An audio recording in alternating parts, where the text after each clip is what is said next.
Napakasaya ng aking manong kasama si Maria. Kay ganda nilang tignan. Tanda ko pa nung unang dumating dito sa aming probinsya, ang asawa ni Manong Leon.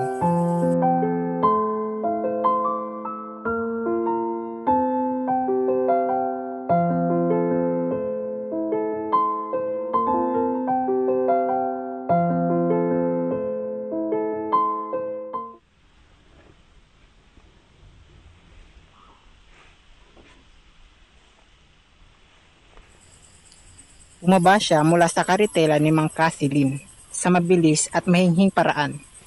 Napakaganda niya at matangkad. Tinignan niya ang Manong sabay ngiti at ang kanyang noo ay pumantay sa labi ni Manong Leon.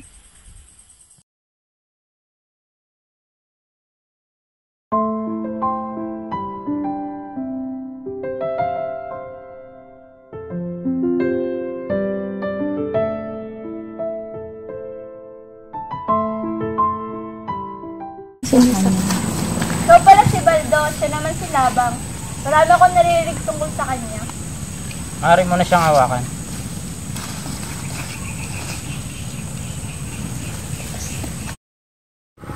Maria, ito ang nag-gripgan.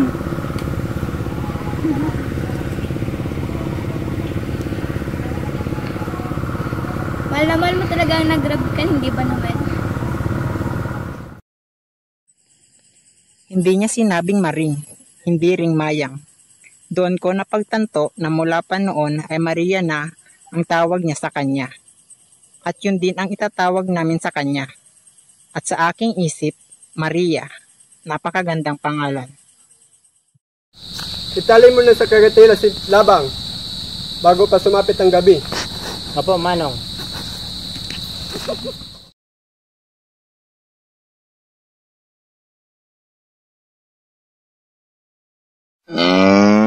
Gumagawa siya ng ganyang tunog.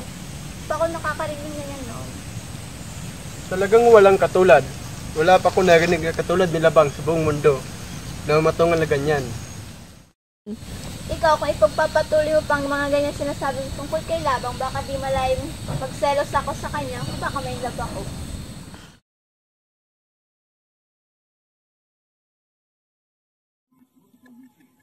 Ibigay mo sa akin ang lubid, Baldo. Umupo ka muna dyan, Maria, at kumapit ng mabuti.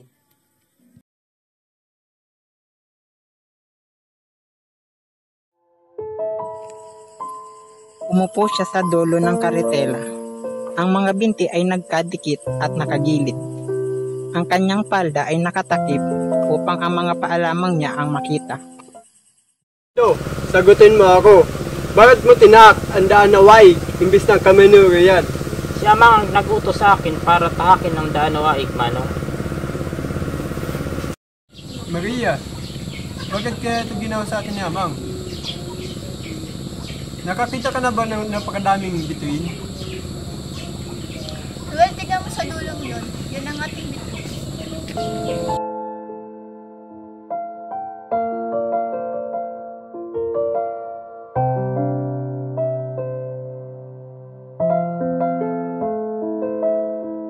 Kanina ko pa yung tinitingnan. Naalala mo ba, yung sinabi ko sa'yo, kung gusto mo makakita ng madaming bituin, ay pumunta ka lamang sa nag-gripgan. Kasi nga malalaki at makikita mga bituin dito kaysa doon sa Ermita Beach. Ang hangin dito ay malinis, walang usok, at alikbok man lamang. Pwede nga. Ako, Maria, Hindi ah. Malayo pa ba tayo? tanungin mo si Baldo. Ikaw tinatanong ko, Baldo. Tinatanong ko.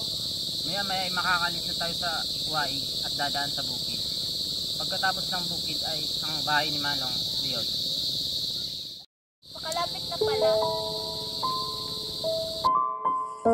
Hindi na ako nagsalita dahil hindi ko na alam kung ano ang ibig sabihin ng tono ng kanyang boses. Nang binanggit niya ang mga huling kataga, lahat ng tawa ay nawala sa kanya. Hinintay kong magsalita ang aking Manong, ngunit hindi siya kumibo. Maya-maya ay kumanta ang Manong ng langit na hinabi sa mga bituin.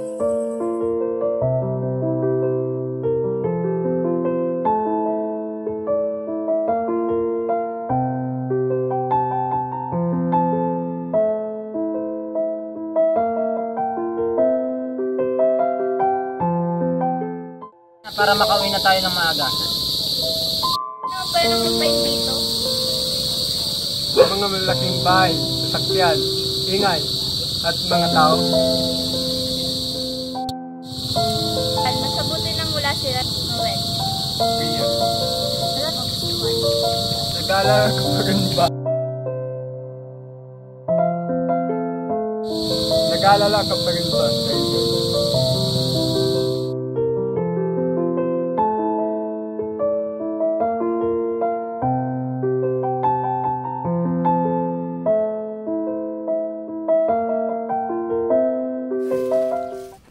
Ano po? Andiyan na pala kayo. Nasaan po si Itay? Ayun, nasa loob. Sinusumpong na naman ang mga binti niya. Ah, ganun po ba? Itay! Papunta na po dyan, Amang.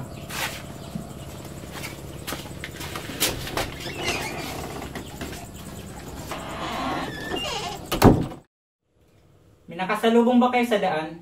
Wala po, Amang. Wala pong dumadaan sa waig ng gabi. Napakaganda ni Maria, Amang. Natakot ba siya kay Labang? Hindi po, Amang. Hindi po siya natakot. Sa daan, tumingin siya sa mga bituin at umawit si Manong Leon. Ang inawit niya. Langit na hinabi sa mga bituin at sinabayan niyang umawit si Manong Leon. Natubigan mo na ba si Labang? Hindi pa po, Amang. Oras na siguro para tubigan siya. Sige po, Amang.